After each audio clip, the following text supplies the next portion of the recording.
Welcome to the Logosphere. I'm Chris Stites, here as always with JD Roof, and our guest today is Kal Holczler. Kal is becoming an old friend of mine.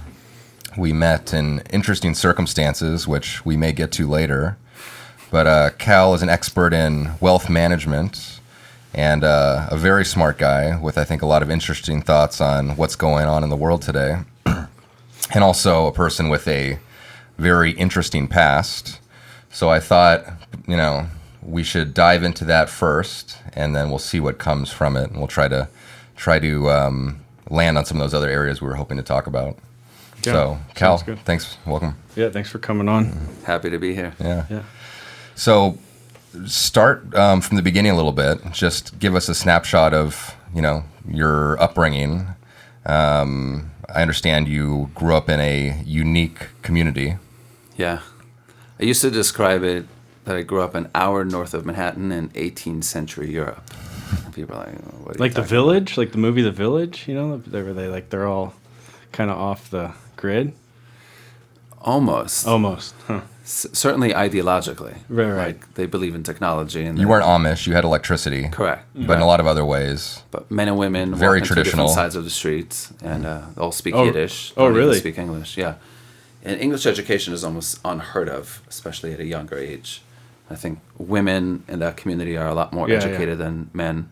But if you walk in there, you literally will see signs on, like, in Yiddish, what side of the street you're supposed to walk on.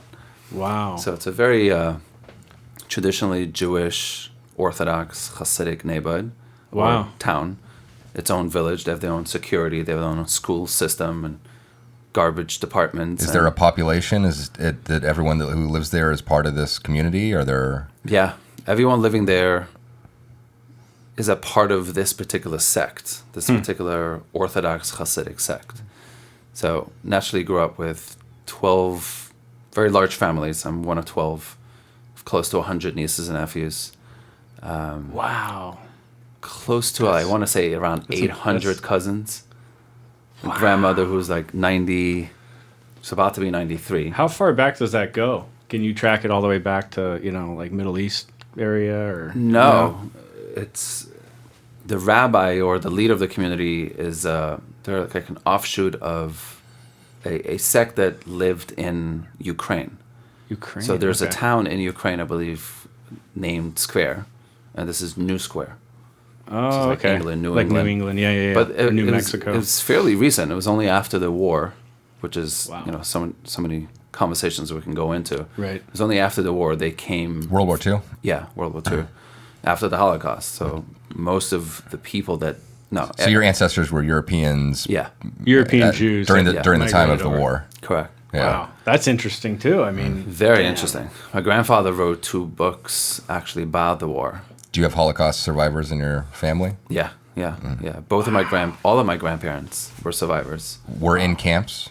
Were in camps. My grandfather, the first book he wrote was Late Shadows, and the second book he wrote with his wife called Budapest 44.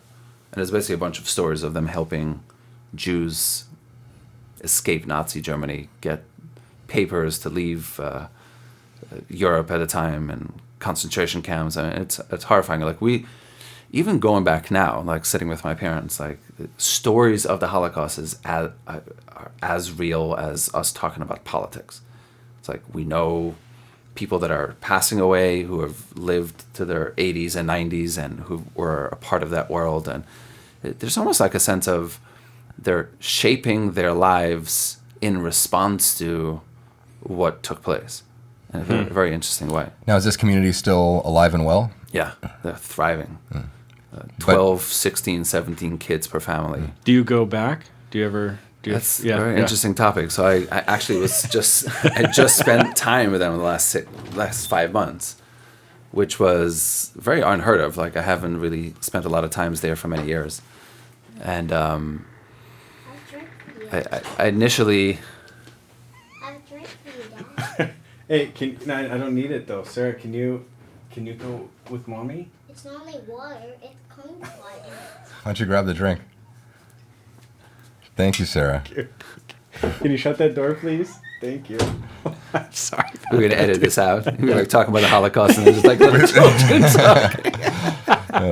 Oh, man. So good. She didn't quite close the door. It's going to bother When me. you get a lock on it. Yeah. Dude, actually, look. Oh, I do have a lock. All right. Done deal. Business. Okay, my what they're bad. for. Yeah. Sorry about that. So back to the I thought Holocaust. they were going to be gone for a little longer, but whatever. So you've recently been moved back there.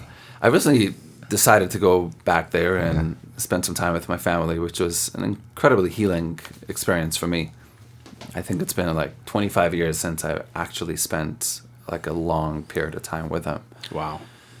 And that's a longer conversation of like, why did I decide to go back? What did I get out of being there, being like back immersed with my family? That Yeah, we could maybe swing back to that, but I would be Yeah. interested in why you left in the first place. And when did you leave? I initially was taken out of the community when I was around 12 years old. So Taken by? context is very important. Yeah. Because Go into for it. some people, it'll be like, "Oh, did you Yeah. run away, or Yeah. were you abducted?" Or it was more like when you live in that community, every single move that a family would take with regards to your health, with regards to education, you would first go to the rabbi or the leader of the community for his blessing. So you can always make a case to say that every single thing that happens there has to be sanctioned by its leadership and its committees and its processes, and like you're not necessarily a free agent. And So it's a strong hierarchy. It's a very strong hierarchy. Like what Jordan Peterson would probably talk about, right? Like there's a Strong hierarchy, and there's Yeah. also like a rabbinical authority that you would look toward for spiritual and religious guidance. was this stifling to you as a young man? Something that you pushed up against? Something that you went along with willingly? Something that you knew I you used had to- to do because it's just what everyone did? I used to think about it that God had a sense of humor, and right before coming into this world, he was like, let's just see if we can like spin this soul really fast and just drop him somewhere.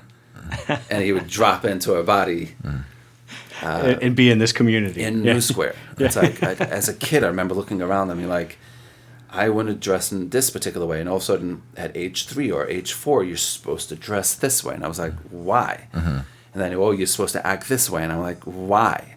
Oh, everyone is supposed to go see the rabbi do X at a particular ceremony. I'm like, why? Right.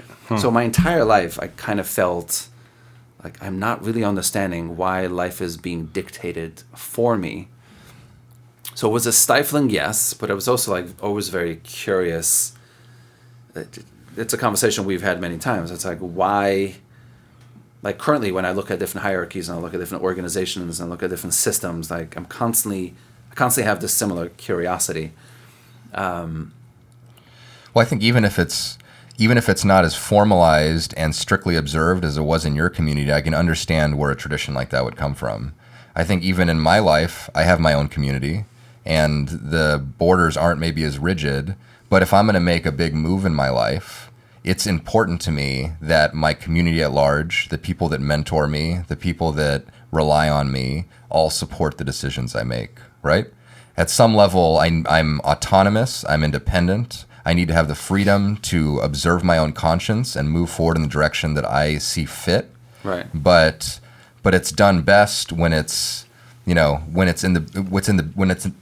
hopefully the alignment is in my best interest and the best interest of the community at large, I think they always take us back to like the instinct of tribalism, or maybe not tribalism, like instincts towards living within tribes. Yeah. Like arguably that's where we've come from, and Or you could call it the religious impulse too. The religious impulse. Yeah. I think a religious impulse would be nestled inside yeah. this wanting to belong to a particular tribe. But it's very interesting. Like you look at that community specifically, most of the people that are part of that community over the last 60, 70 years, I think it's approximately when it was started. It was like right after the war. Are individuals that have come from various different backgrounds, various different families, and we're looking for a sense of security, a sense of reassuredness, a sense of commonality, one in survival, two in rebuilding their Jewish identity, rebuilding their observance, specifically trying to be outside of the American secular culture. So it's like you have individuals today growing up an hour north of Manhattan that know nothing about politics, know nothing about sports, no cinema doesn't even exist, entertainment doesn't even exist. Like their entire world orientation is, that's why I say 18th century Europe. It's like you arguably can look at people walking around there and go, this looks like pre-Second World War, either Russia or Ukraine or Poland. It's a very, like, for me, it's been a very interesting experience to my entire adult life. But it's not like shitty though, right? Like it's nice. Like the community's nice, right? So it's not like because when you think of Europe before the war, like there's parts of it. It's a very nice community, but it all went to shambles. You know what I mean? Through the war. Correct. In America, it's almost like it's allowed to be like that. Beautiful homes. Wealth. Wealth. Yeah. Relative, I mean, security. People are Lots of upstanding security. citizens. People are working together, holding down jobs, helping each other out. Yeah. There aren't people like laying in the street in their own filth, walking around, talking to themselves. No, not at all. That's such like a thing with secularism. The element of everyone looking out for each other, 100%. Yeah. Right. It's like a nice place. You go there, it might feel old-timey, but it's nice. People are going to be nice. Manners. It's more like how they dress. They dress very traditional. Right. How they dressed pre-war. They all speak Yiddish. Large families. Wow. Get married really young, 17, 18. Arranged marriages. Yeah. Oh, so how far out is that? Is it like one of those things where this family has some kid at this age and this family has a kid at another age, and they go, okay, they're going to be parents will meet, and then that's how it's done, like old school. Yeah, kind of like Middle East, like Persian. That they do that still, kind of too, where it's like Indian cultures are Indian famous cultures now do that, still for having Right. When you look at the what is it called, the class system or the caste system. Caste system. Yeah, Exactly. And that's ancient stuff. I mean, that's stuff that's 10,000 years old, maybe, maybe even more. We don't know. Right? And again, I understand the arranged marriage argument is another one too. What happens a lot in kind of our modern liberal society is two people want to get married, and maybe this is an old kind of stereotype, but the mother-in-law doesn't approve, right, of the mate, and judges and doesn't think he's good enough for her daughter, and there's a bit of friction that takes place there. And ultimately I think there's this value that we observe, which is that we should follow our heart, and our love interest is what's most important, and the rest of the world can either get on board with that or they can take a hike. Right. But ultimately I think that a marriage or a union or a relationship is, again, going to work best when it's, when it's approved of by the rest of the family. And also, we all have broken pickers, right? We're guided by our instincts, and the people we're attracted to them based on a bunch of reasons which might not be the healthiest reasons. Right. But why not look to our parents and our grandparents and the tradition, trusted advisors. Yeah, the tradition that has existed for a long time, that's more road tested than our own, libidos and our own, our reptilian brains, that can say, no, this is the better move. Because you have shared values, because you have common familial links, because you, hopefully not too common, and then, or you have, there's financial stability, there's, prospect for, all of these things. If all that's taken into account, you can see how the people who are pro-arranged marriage can maybe make a strong case that a lot of times the story is, hey, we didn't want to do it, but it ultimately, we stayed together for 60 years and had a big, family, and we ended up falling in love very deeply because our love was rooted on things that were more than just, the pheromones that we walk by in the, in the coffee shop. I think you're in deep water defending fucking arranged marriage. That happened. It's like, well, I just think already you never know what's going to happen here. I think already it's interesting because you walked away or were taken away from this, but already we've listed what are a bunch of positive attributes of the community. Even the fact of there's not. But that's the revival of traditional values now in our culture. Mm-hmm. Right. So science had literally come full circle living in a modern society is coming full circle, looking towards what's the difference between an absolute morality versus a relative morality. Right. I mean, one of the commonalities we all have is Jordan Peterson. Right. And we're now in this conversation, like, what kind of credence do you want to give towards traditional values? And in my own personal life, I had those extremes, like from literally being in a sex positive, open, polyamorous world. Like, that's the hallmark of progressivism, if you want to take it with regards to sexuality, romance, social issues, to like growing up in an extreme religious home. Yeah. And I think we should give many worlds coming together. A little bit of background on that. You know, where Kal and I first met was at an event, a party. Yeah. And what kind of event was that? What do we call it? A play party? Is that the official name? It was the first of these events that I'd attended, not the last, but I was invited by an artist friend of mine who also wasn't a card-carrying member of that group, but you know, I was an eager tourist, right? And so I showed up and had a really powerful experience there. That was my first one. Yeah, anything like that. Wow. And I was expecting. So honored. Yeah, thank you. It was in common language. It was a sex party. You know, it's not what they refer to it there. Or a swinger party. Yeah, they don't. Yeah. That's also kind of an outdated term. You don't like that term? No, it's not accurate. No, it's not swingers. It's not like, hey, you can bang my girl. Swingers would be like married couples coming together and swapping partners. Right. People that are swingers, and even the term swingers is not really used now. It's lifestyle, but it also wasn't that. Oh, okay. It was individuals that are all have their own are in alternative relationships. Oh, okay. Have more of a positive, open-minded mentality with regards to their relationships and how they interact sexually, emotionally. So swingers would be inaccurate, but go ahead.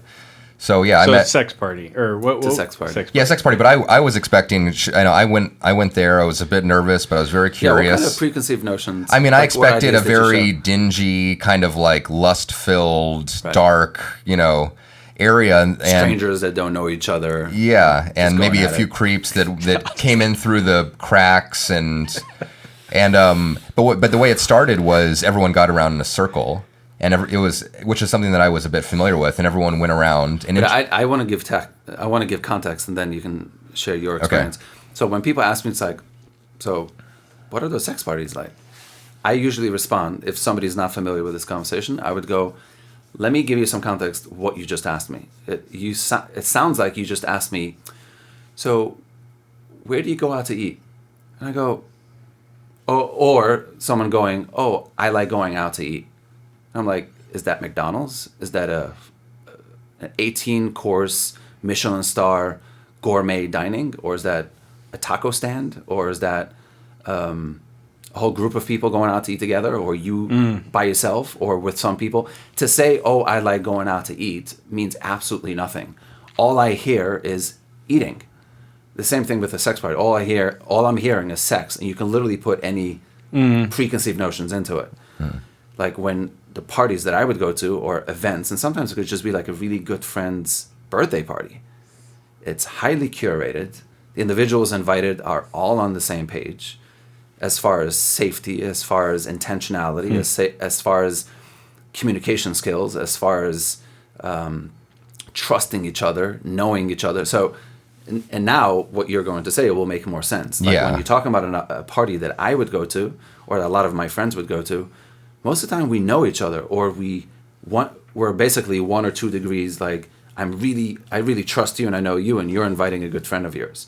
So yes, there are new people, but it's very intentional. So now you can. Yeah. So that's the way it started. Was not everyone take your clothes off and jump into a giant bed. It was let's get around a circle and everyone introduce themselves, and that was. Had a spiritual component to it. It kind of brought the wavelength of the whole vulnerable, event. Honest. Yeah, people were they were describing where they're at, who they were, what they were looking for in their lives, and why they were at the party, and so I realized I was in a much different space than I expected. Was that our mutual friend's birthday party? I don't remember what the exact, theme of the party was or why it took place, but yeah, since I was very much an outsider in some respects, I spent most of the night just picking people's brains. I was very curious. I was very engaged, and so I was going around talking to people, trying to what is this? It was very. Yeah, we had lengthy times just standing in the kitchen, fully dressed. Yeah. Drinking kombucha. Yeah, we did. And having conversations forever. And that's where we started talking, and then some mutual interests as far as intellectual, thinkers and public intellectuals kind of came up, and then our friendship sort of evolved based on that. But, you talked about your original upbringing in a very conservative landscape, right. And then eventually you pivot into this other community that is in a lot of ways on the opposite side of the spectrum as far as conservatism and liberalism is concerned socially. But I think what they both had in common is they have a way, there's this is the way we do it, this is the way we do it. Part of the way that the latter is concerned is it's very whatever, everyone is free to be themselves, right? But there's still rules that everyone else has, There's still a hierarchy. Yeah. And I don't know if there was... a social hierarchy. There probably is a hierarchy. Yeah, there has to be. But otherwise it's chaos, right?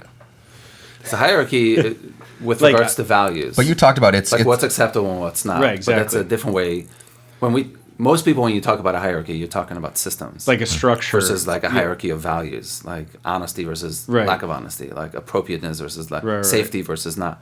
I don't know. Yeah. Yeah, there's not so much the leader. I mean, there's certainly people that are more veteran within the community that are looked up to. But the leader's the doctrine or the value. Yeah. Of you don't do this, but you do this. Or so in the same way that your upbringing was in a community where you don't do this, but you do this, this community has its own very, it's very culturally homogenous in the way that there is that structure of this is what we do, this is what we don't do, this is how we think, but it's an open system in some ways. It's totally inclusive, but like you said, but we want to make sure that people who come are on the same page, right? It's not an open door policy. There's not a sign out front that's saying, come on in. Right. Yeah, that makes sense. But within that sphere, come on in, and once you're, if you're on board with, with these rules in the game, then the game is very open source. Right.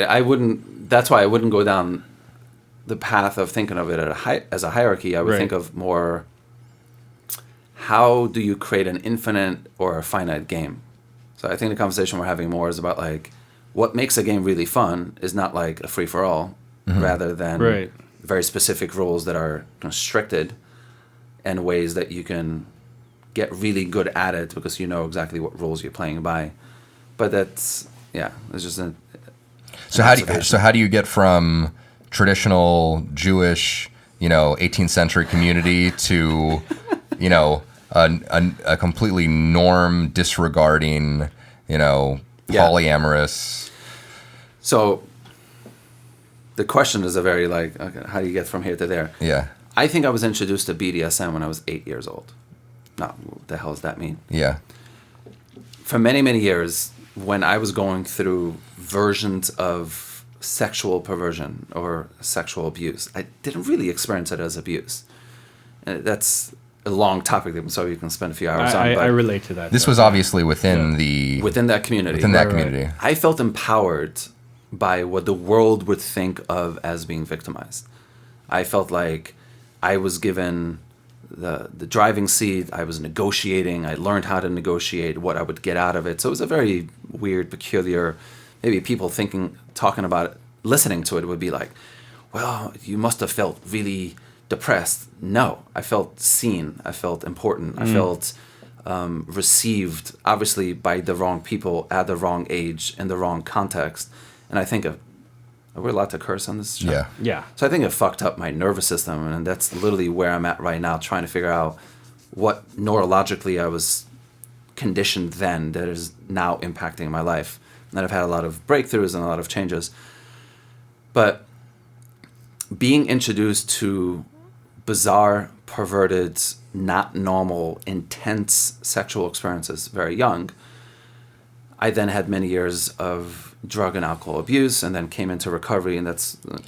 Now, were these early experiences, were they forbidden within the community you were in? They were being done against the stated... Absolutely. Yes. Yeah. Yeah. In Absolutely. secrecy, Yeah. by Yeah. people of authority, Yeah. in locked buildings, unlocked rooms, late at night. Like, yeah. But it's despite the fact that it was forbidden, it was condemned, but it was still taking place, and despite the fact that people would... Forbidden, condemned, and if me as a child would mention it to an adult, I would be completely not believed, demonized. Like it was Because like, if it were true, it would compromise the whole group, right? Like Yeah. it needs to be, it needs Kept to not quiet. happen. It's going to be completely disruptive to Right. the entire apple cart that you guys are Right. living in. so that's introducing me to, I don't know, a level of... But you also talked about that you experienced value from it. There was something. Yes. Your subjective experience was different than, what most people would think, right? One of the byproducts of that experience was, okay, I'm looking at everybody day to day, and y'all are acting really righteous. My y'all came out. I have no idea where I picked it up. Somewhere in the world. It's not how I was raised, but it comes out. You're gonna be living in Texas soon anyway, Yeah, so exactly. you're just preparing. I know. So I'm looking at like institutionalized hypocrisy, and I'm very conscious of it at a young age. And I'm like, you're acting righteous. I know everyone is looking at the people that are Right. acting inappropriate or perverted toward me, and I know he's also acting perverted towards a lot of other people. But everyone is looking up to them. They're dressed in a particular way. They're acting in a particular way, Right. and I know their actions are not in par with how you're spiritually and religiously and ethically supposed to behave. So fast forward, you find yourself in a community where that same drive to behave a certain way is celebrated if it's conducted. I would even go a bit. Let's if go a it's- bit before that. Okay. So when I get sober, in my late teens, I'm actively starting to research homosexuality, kink, different. Like I was trying to find Yeah. what are all these experiences that I'm feeling and thinking, and what was I subjugated to, and why am I programmed in a particular way? So then I joined an organization in San Francisco that was all about orgasmic meditation and positive sexuality and talking about it and looking right. at alternative lifestyles. So my entire 10 years or so, almost 10 years living in San Francisco was like my journey of spirituality, New Age culture, progressive ideology, sexual liberation, and healing. So by the time we met, that was like the almost towards the end of that particular journey in that community. When you first were exposed to those values, did you just dive onto them? Did you embrace them with both hands, or was there the vestiges of your upbringing that were more traditional and conservative there was some friction between what was going on there? Or was it a big breath of fresh air? Thank God we're in a, this whole system, one that's more open-minded and transparent. I feel like I started living a particular lifestyle that when in my early 20s, I read a book called The Ethical Slut. And I remember reading it, and I was reading about people living in San Francisco who were going to sex parties, who were attending communication workshops, and there was this entire alternative world. And I remember thinking of like almost like the promised land. Like, really? People do that? I just didn't believe that other people, that there were communities that were doing exactly that I was doing. I was in an open relationship, and my thinking around it was, and we're going to get very descriptive for a minute. Okay. Like, I grew up with a lot of shame around sexuality. I think a lot of people living in religious communities, that's the case. I remember talking to an ex-girlfriend. I was like, If you came home at lunch from class, from school, and I know you were hungry, and I'm like, okay, you have 5 minutes, can I make you a sandwich? And they're like, what? There would be no charge about that. Yeah, of course. I'm going to go change, I'm going to go to the bathroom, I'm going to go make a phone call. Yeah, make me a sandwich. Thank you so much. But for me to go, we have 10 minutes, would you give me a blowjob? Like, something, even in my, right now, in my nervous system, I almost feel like, I can't ask for that. Like, I should be ashamed. Like, what am I going to give her back? Like, what am I going to give her in order for her to give me this? Like, everything sexuality-wise was a transaction. Like, to own, you love me, you want to make me a sandwich, why shouldn't I go, you want to give me a blowjob? Mm-hmm. So I was spending this time in my life trying to figure out, how can I get rid of shame around sexuality? Where, like, that's the DNA that I was raised in. So then, many years, like, we drove across country, we moved together with that partner to San Francisco, and I found this organization, this community, where, like, sexuality was the thing they were researching. And it's a fascinating, like, it's almost like now coming back into my life now as I'm, like, a lot more conservative, and we'll come back to this conversation. Now I'm asking myself, it's like, I wish there was this phase in one's life where you cannot have a girlfriend or a boyfriend, you cannot have a husband or a wife, you have to have a research partner. Because in that community, that's what they did. Imagine 65 people living together. And you were like, think about for a moment what one does being in therapy. It's like, okay, you're inquiring into your angst, you're inquiring into your interests, you're inquiring into the things that are pissing you off, you're inquiring what's creating reactivity. So, like, you would be in this community and all of a sudden you'd be attracted to somebody. Or you would be pulled towards somebody, and it could be you're disgusted by them, you're turned on by them, you're in love with them, you're in lust with them, you are indifferent to them, you are just, human experiences keep going on. So you would literally take a research partner for a month or two to be in that experience and kind of take it to its fruition. So there were literally people that would pick research partnerships with people that reminded them of their dad or their uncle that they were disgusted by.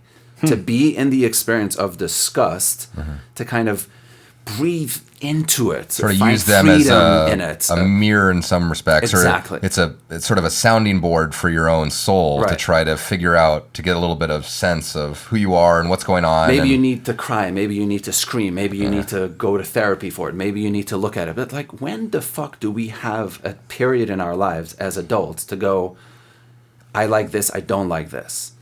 I need to know more about this. I need to know less about this. I need to go heal around this. Or it's like, let me marry you, buy you a car, have 3 children, and then discover I don't even like you. It's like, when is the period, especially in the community where I grew up and where, oh, this is the wife that you're going to make 12 babies with. Good luck.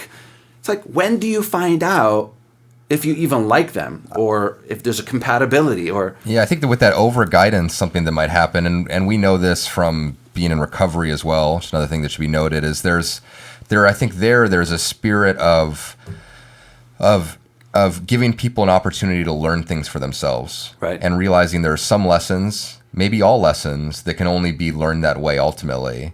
And by arranging things too much for someone, there is that idea of don't play God in someone's life. How dare you deprive someone of having the experience that they need to have? Right. And by just putting the kid gloves on them, it becomes a sort of coddling of people. They aren't able to actually develop and mature the way that they need to mature because they've gone through the experience themselves, right?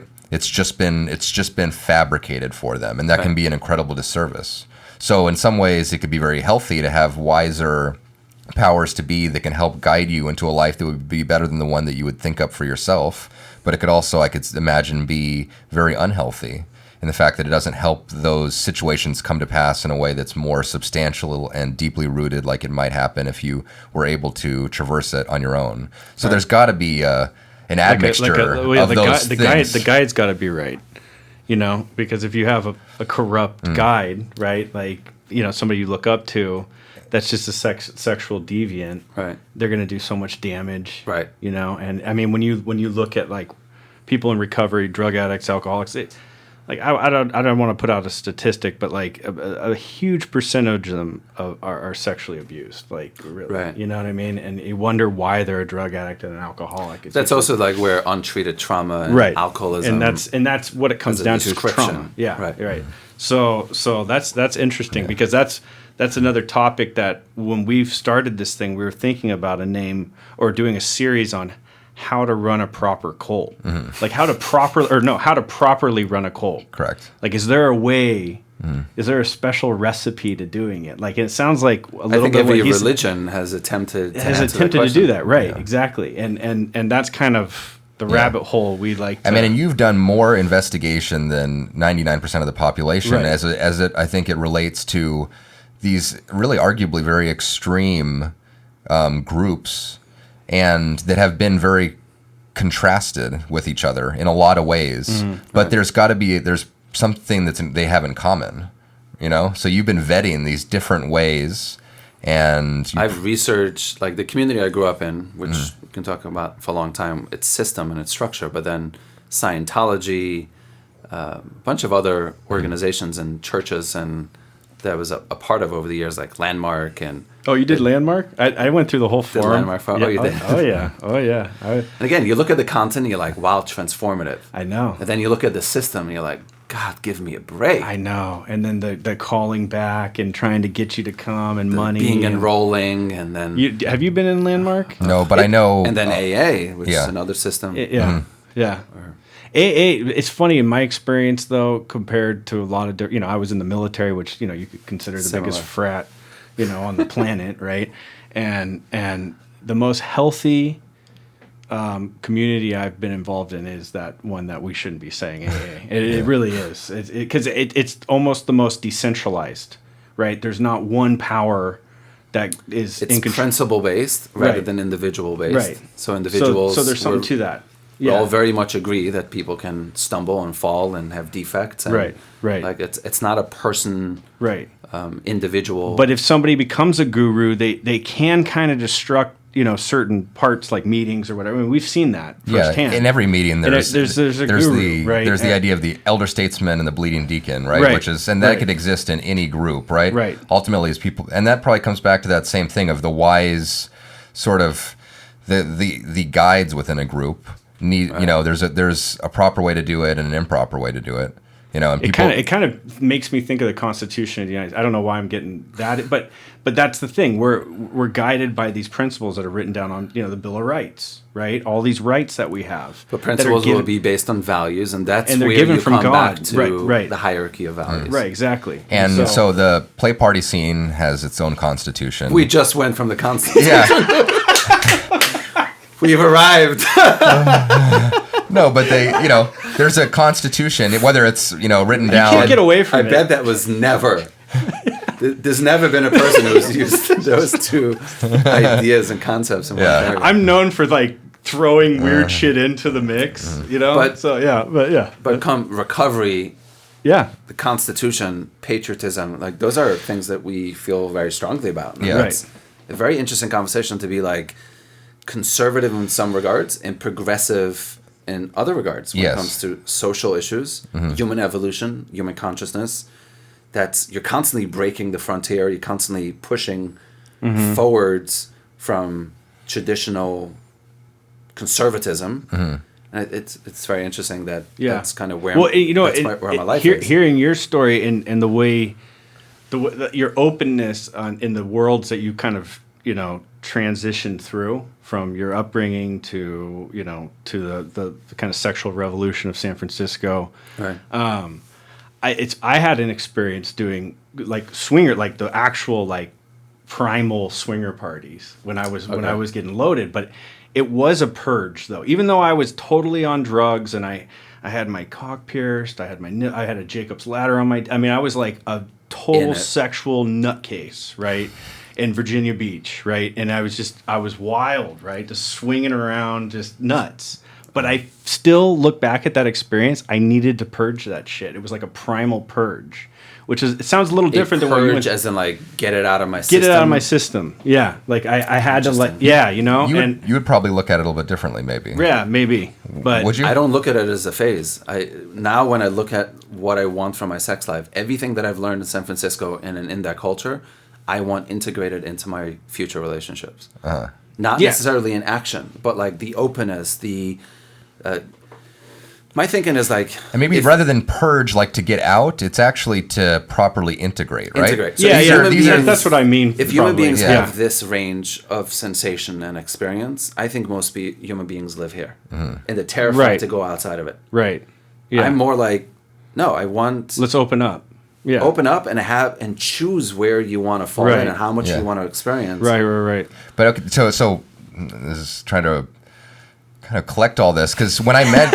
What about the Constitution? Yeah. When I met you at that party, moral ideals to live by. It literally comes back to it. But when I met you there, our conversation was about whatever was going on there. But then somehow we realized we both were interested in Jordan Peterson and Sam Harris and some of these, public intellectuals who had become notable at that time for really being critical of some of the things that were going on culturally, i.e. wokeism and social justice and all of that. And alt-right stuff. And I'm sure, And so I think that, and you having those interests within that community was a bit transgressive, to what most people there probably were not.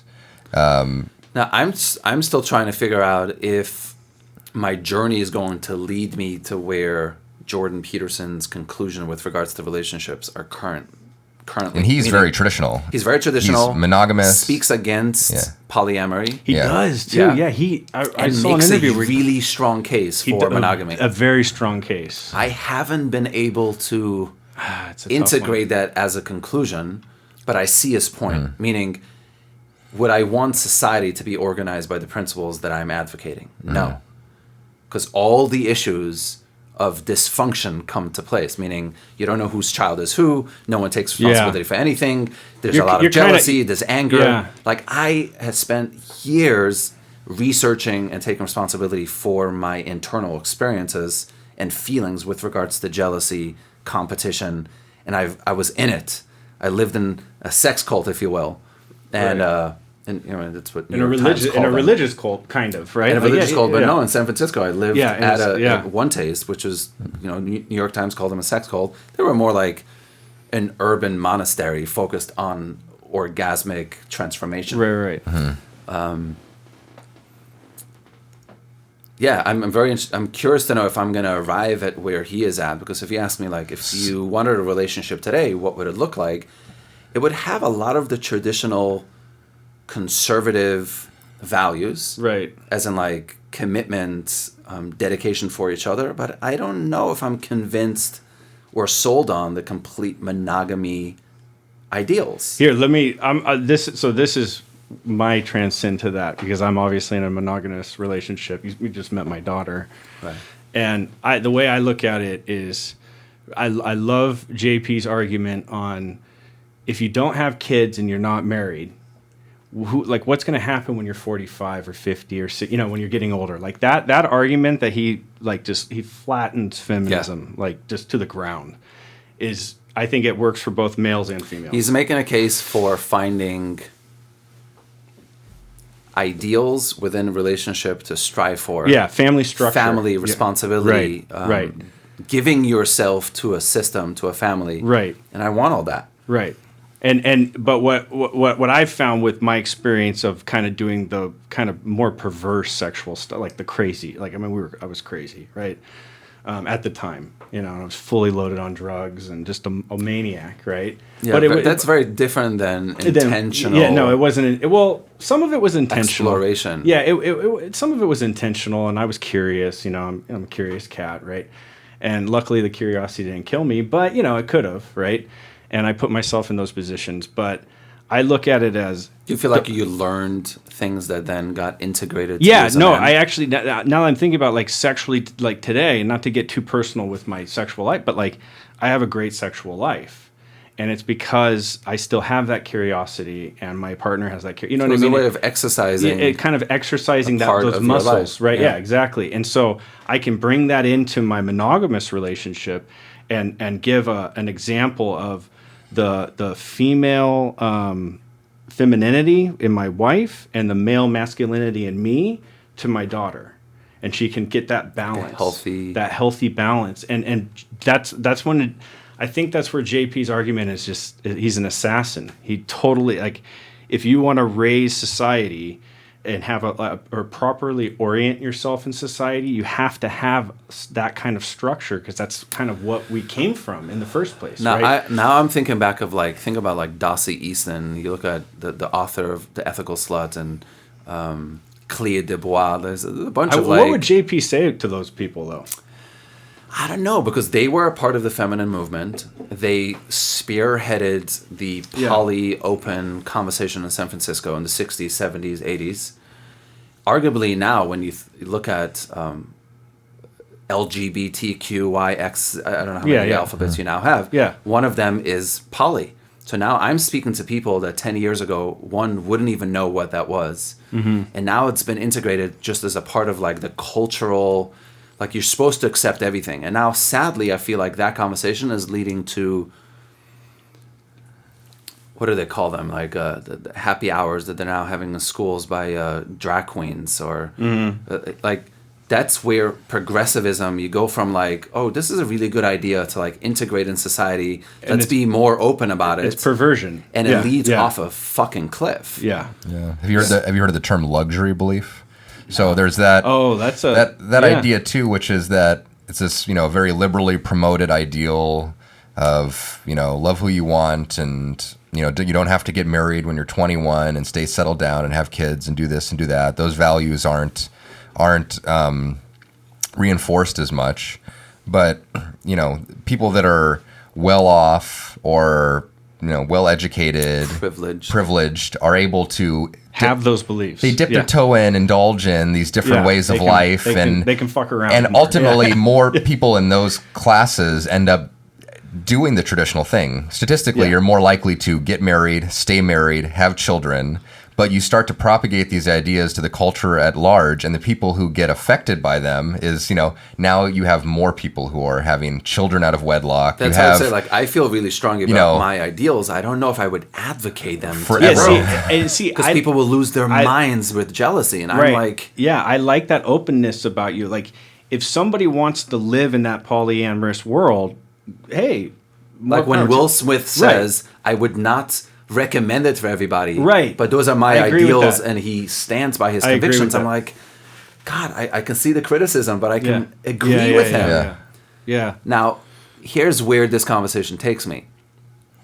Over the last 2 years, I've realized I've used that way of life, the extreme openness, the pursuing people, dominating people, being in this conversation of open sexuality as a way of shielding people loving me and me feeling cared by people. So now I'm this really interesting place in my life where I'm I can see its ideals, and I certainly want to integrate a lot of it, but what were my not to play armchair psychologist, but if you go back to your early experiences, there's that certainly you could make arguments that the people that were behaving towards you this way were not loving you, right? Right. You knew that the behavior they were doing was dishonest and perverted. Yeah, was putting you in a position where you couldn't live openly. That what was happening, if it was discussed, would get you, exiled from the community. And so that was not a version of what would be really considered love, right? Correct. Yeah. So somehow that, that you talk about it now existing as something that is sort of a very good substitute for... Not only that, on a personal note, I then saw how I had to get really good at certain aspects of self, like persuasion, articulation, seduction, communication, and that led into the world of play and seduction. So I got really comfortable in one world, but in the same time, I was perpetuating some of the abuse or the dysfunction growing up. And that comes back to this idea of, I think about it recently with God, when you ask people to describe, attributes of God, give it your best shot. But, there's, I think, an all-loving, compassionate force. But then there's the idea of something that's judgmental, right? God as a judge. And I think there's been a lot of pushback against that. If you bring that up, it's like, no, God isn't judging. God loves you just the way you are, right? But that's no one's experience, really. The shame you felt, right?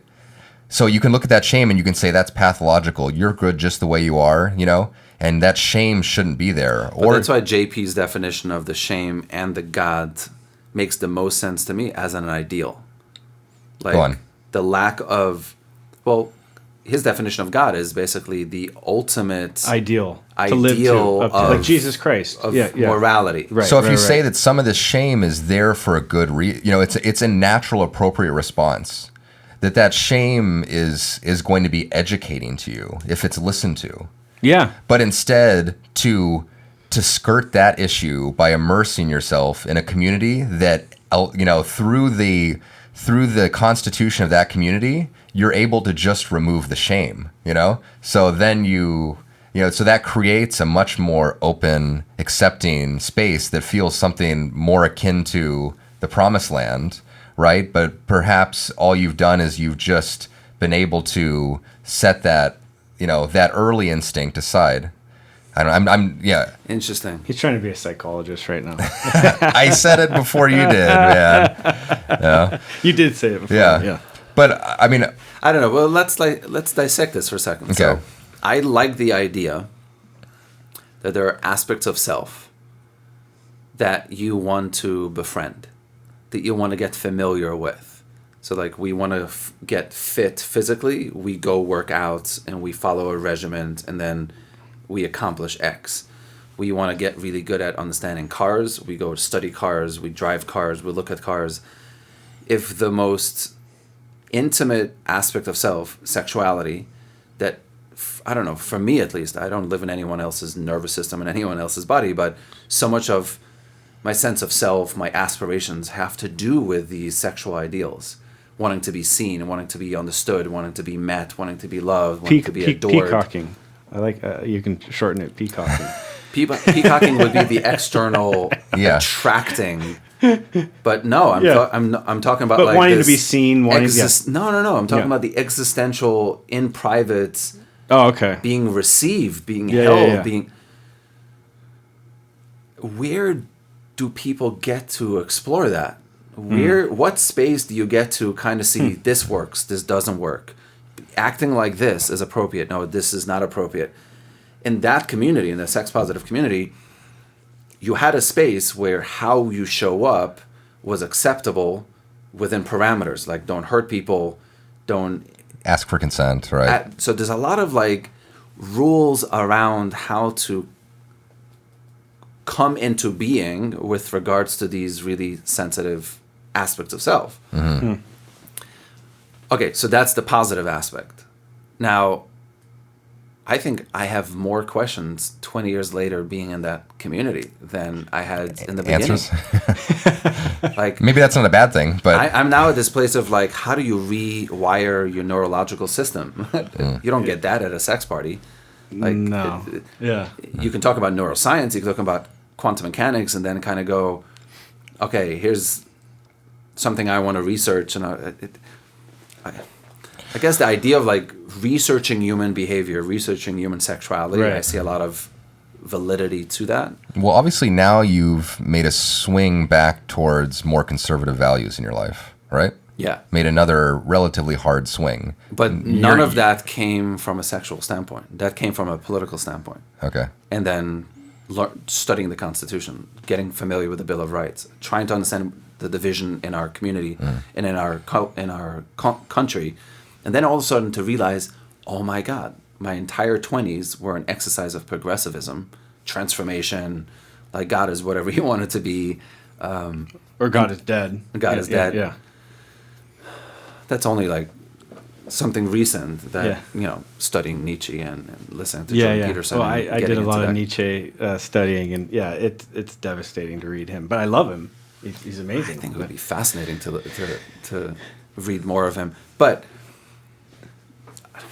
we could go into Nietzsche, but that was something I studied a lot. So but I mean, I think what I'm trying to describe and what I'm experiencing, what my life experience has been, is literally the unfoldment of what's happening in the world right now. So I don't think... How so? Scale it up to what the world's going through. I think in the last 50 years in the United States, progressive ideals have been instituted, right, widely accepted. Through education, and that's the same in every aspect of life. Marriage, sex. Everything. Education. Yeah, I agree with you. Yeah. And the result has been? I think now we're at mass psychosis, homicidal delusion. Like, we haven't even arrived, we didn't arrive at well-integrated, evolved humans. We're turning into, like, animalistic, tribalistic insanity. Yeah, I mean, I would blame secularism and the whole. I think that's a byproduct. It's a byproduct. Progressive culture is a byproduct of that. Right. So now so you look at JP and he goes, no, you need both, and they need to be nestled real and close. married really well. As in, you need the openness, but you need the traditionalism. You need the foundation, but you also want to push its boundaries. Yeah. And within liberalism, on the far end of the spectrum, you can see in maybe not the best way the conservatism kind of trickling in as far as the rules, right? Well, are you talking about like a classical liberal, like Bill Maher? No, I'm talking about when you say liberalism, I think of him. Yeah, excuse me. Yeah. You're talking about progressivism. Leftism. Leftism is the radical, AOC kind of crap. Yeah. But it's like progressivism gone wild. It's girls gone wild.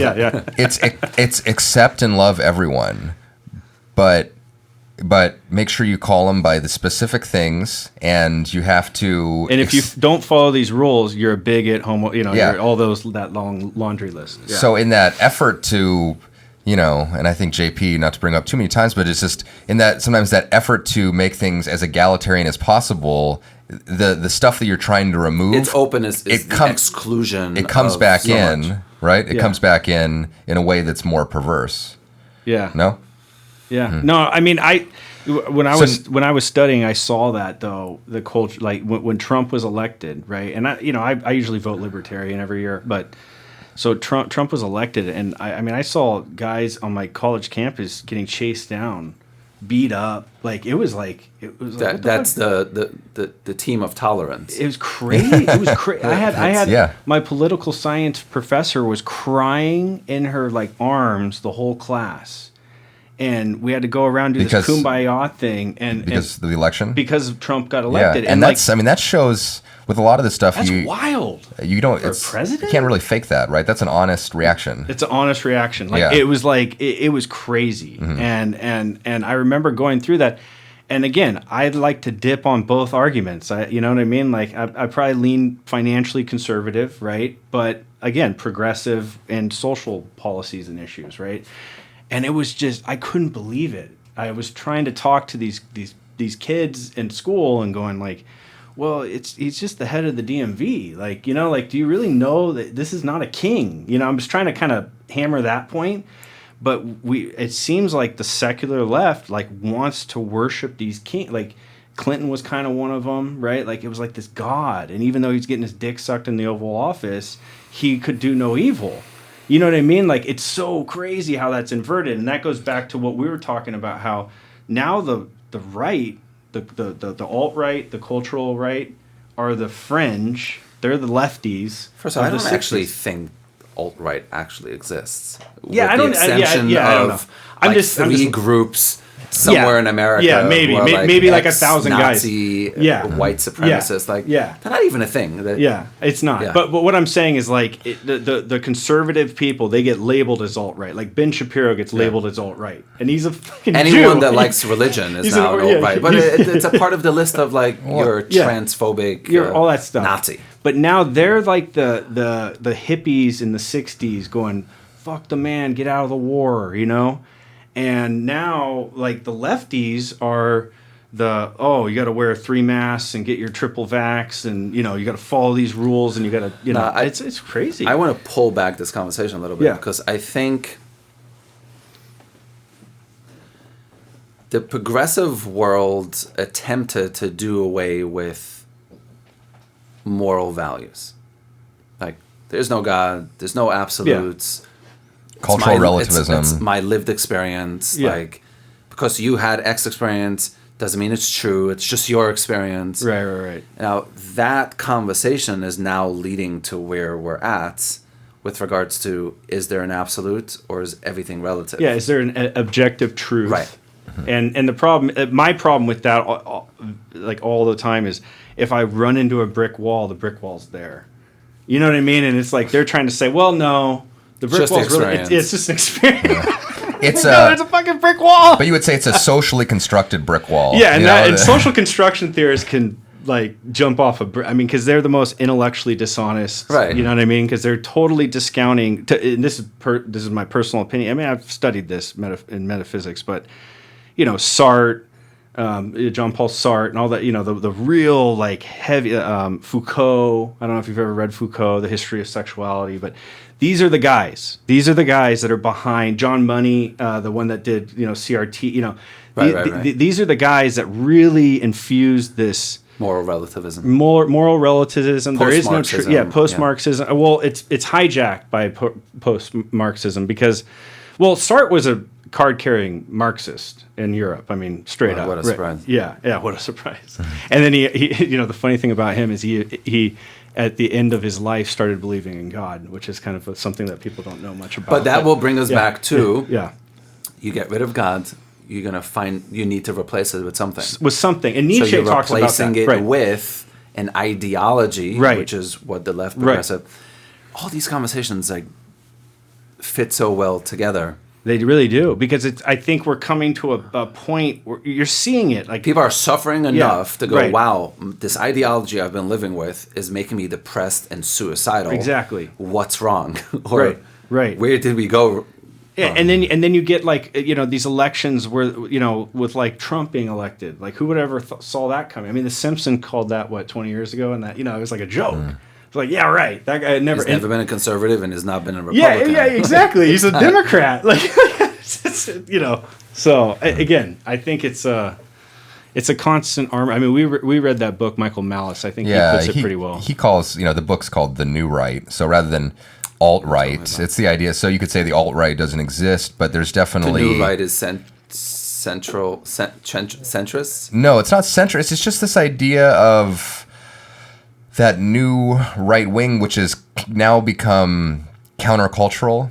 Yeah. Rather than you think of conservatives in the past being, big business and the old guard and Rhinos. Yeah. And then now that the new right is subversive, it is questioning. It's almost like Orange pilling, which is Bitcoin. Yeah, you get a lot of new right guys in Bitcoin cryptocurrency. QAnon rabbit hole. Yeah, QAnon. But even like in Matrix, right? It's like the hackers. Where's ayahuasca fit into all that? No, it's there. It's there. Does, yeah. It's there. It actually is there. Yeah. But I mean, I feel like that gets brought on both sides, though. I think all these terms, like the whole evolution currently, cultural evolution happening with psychedelics, and the remnants of sex-positive world are individuals that were honestly individuals. Okay, this could be right and could be wrong, but I think it's individuals that put themselves into the progressive world because honesty was leading them. They wanted to find out what's the actual nature of human beings, of not reality. The escapism, not lust, not greed. It was like, what is happening in this human consciousness? Right. And they're now come to this place of being like, maybe the values we were running away from have some credence. Yeah. And maybe not just it comes some back credence. to that idea of the lived experience, to use a hashtag, but I think, well, that's phenomenology. I mean, in my own life it takes on a different shape than yours, but there still is that general arc of having, any kid has rules imposed on them, right? And for their own good. If you let kids do what they wanted to do, they'd be dead by the age of. And they're monsters too. Yeah. I mean, I really agree with that. Yeah, You they see need these to kids, be. man, They need to they're be civilized. They need to be But let's socialized. give them a right to change their gender, Yeah. their sexuality. Yeah, the children are always We right. don't want to get into that because we'll just. No, Yeah, it's not. but still, so that we have rules imposed on us when we're young, but at some point we need to learn for ourselves. Maybe Yeah. I'm just stating something that's so abundantly obvious. I don't know why it's sounding like a revelation to me, but to go into a more progressive landscape, it opens up an opportunity to try to actually understand those boundaries better. And then when I can realize that there is some real value to having some constraints, some boundaries, a tradition, a constitution, things in these, for me at this point in my life, I'm eager to have a framework. Yeah. I think it actually provides a lot of freedom. I think 'Cause most people are too. They just don't realize it. Yeah. And, Yeah. there's an infinite amount of things I could do or think, arguably, unless you want to go into the whole free will rabbit hole. But there's so much out there that too much freedom is completely Makes you psychotic. We're not meant to. paralyzing. Yeah. So then with the appropriate constraints that are adopted for good reason, then it's like it frees things up so much. You know? And so I'm at that, now I'm at that stage in my life where I'm happy to have road tested a lot of different things, and I can start to incorporate in a meaningful way the bumpers in my life that I want to have. Hopefully society does that. Hopefully we're like, here's 50 years of trying to move away from the rules that our moral traditions and religions have given us. And now we're like, well, maybe we need to incorporate a bit more. Yeah. Still staying progressive with regards to science, with evolution, consciousness, but maybe not with our systems of government. And those rules around, it's the rules that have come up on the kind of perverse side on the left about it's a complete lack of diversity of thought, right? This is what you can say. This is what you can think. Yeah. It's freedom of speech that's the scary I one. think that's the scariest one for me. When those rules start to pop up, that can. It's like, let's have a real God so that we don't start worshiping false idols. Right. Let's have substantial, meaningful rules so we don't have to have, stifling, arbitrary, perverse rules. Yeah. I mean, you think about it, it's authoritarian rules. In the community Yeah. I grew up in, no one has any smartphones. It's forbidden. And if you have a computer, you need to get permission from the rabbinical committees. Now, that sounds kind of crazy. But now, if you think for a moment the conversation of what the metaverse is now doing, I know, and you jump to the other extreme and you go, these souls might be saved. Like, these individuals might not lose their fucking minds in a virtual reality dystopia. Because we could spend another hour because they on never that. plugged into the matrix. Yeah. Now, so again, those are the extremes. Like, how do you utilize technology for? But it's still inevitable, though, right? Like with the What part? the metaverse. Like that is going to be a thing, whether we like it or not. It's just going to happen. I don't know. I don't know because big tech is being rejected, because more people are coming back to religious ideals. Listen. I want to believe you. I want to believe we might you. use it to train ourselves into empathy. Right. We might use it into understanding other cultures. Yeah. We might use it as a form of meditation. We might use it as recontextualizing and training our neurological systems. Like, we might, like all technologies, we might take the technologies that are currently being used that could completely derail society and integrate it in a healthy way. But we are getting a lot of pushback of this, like, let's get rid of actual day-to-day normal living into this, let's escape into this virtual delusion. Yeah, I think the problem with one of the humanity's superpowers is our adaptability. Shapiro talks about this, right? And it's surprising how adaptable we are. Like, who would have ever thought that somebody would want to be a brain in a vat, right? Let alone, right? And there's so much like just with social physical just, intimacy is ever going to be replaced with like best friends. But imagine, metaverse. let's throw this. Maybe we'll end the conversation after this. But let's throw this philosophical thought. I feel like it's been perpetual 4:45. Oh yeah, that thing's broken. Yeah. So or the battery's not in it. But so let's say you could actually have like the technology's not there, but you could plug yourself into a machine and literally it's like the Matrix, right? Like everything is real to you. Like you do not have a fucking clue that this is not real. Then what? I don't think we can. I think it compete takes with this that. conversation to Right. It literally brings because it's going there. real felt experience. Yeah, I think You're gonna have a bodysuit that'll like jerk you off and all that stuff. Yeah, we're in the stone age of that right now. Right. You know, but that could be the end of mankind. I mean, really, it could be. It could be the end. Again, of us. that's why the fight for right.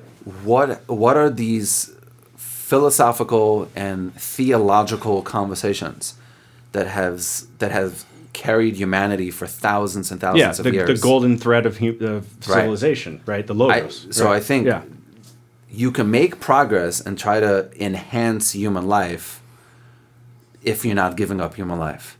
Right.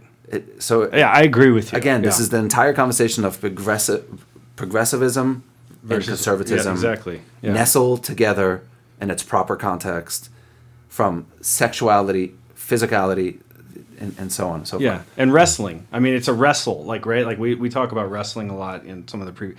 But, like, there needs to be, like, this proper kind of wrestling, push and pull. Wrestling and nestling. And yeah, exactly. And that's where you'll find the objective truth is in between that wrestle. Yeah. So I feel like this entire conversation, when you talk about the metaverse and you talk about technology, you're not really taking into account this ultimate creator, the source of consciousness. Like, we don't even know what we currently have, and we're trying to build something we don't even know what its impact will be. It's like, we don't understand consciousness yet. Yeah, it's the hard problem. Or what beats our hearts. Yeah. So the only thing we can say objectively about consciousness is it's real. That it's happening. That's happening, right? And what it is, we don't know. And how we can impact it, we don't know. Yeah, because I think of Descartes, like, is there an evil genius, is there, what's going on here, and yeah. Well, if I could attempt to finally bring this conversation back down to earth for a second. Yeah, I'm sorry.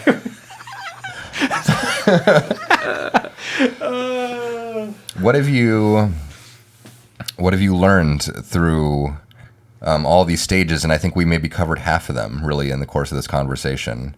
We should have him come back. Absolutely. Yeah. What's the, where do you stand now, I guess? Where, obviously it's a emergent process, and we all know that there's going to be more chapters and versions, and it's just unfolding.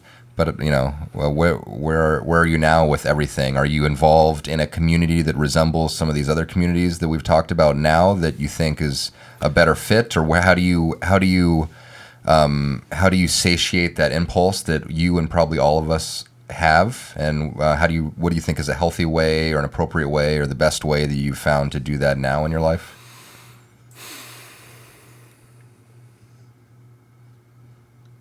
I want to get married. I want to have kids.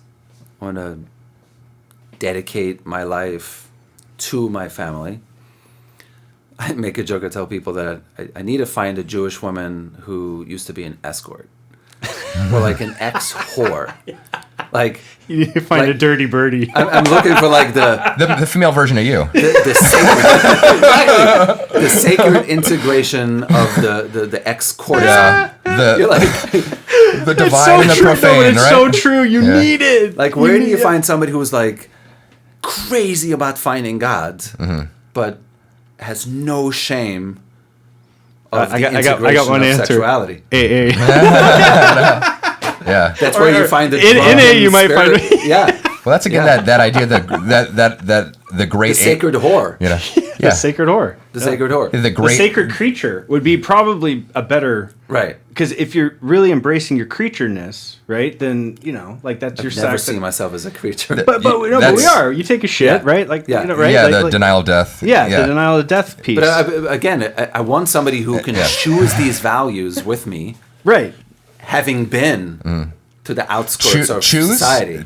or intentionally adopt. I would Is there see a them difference? synonymous. Would you? Yeah.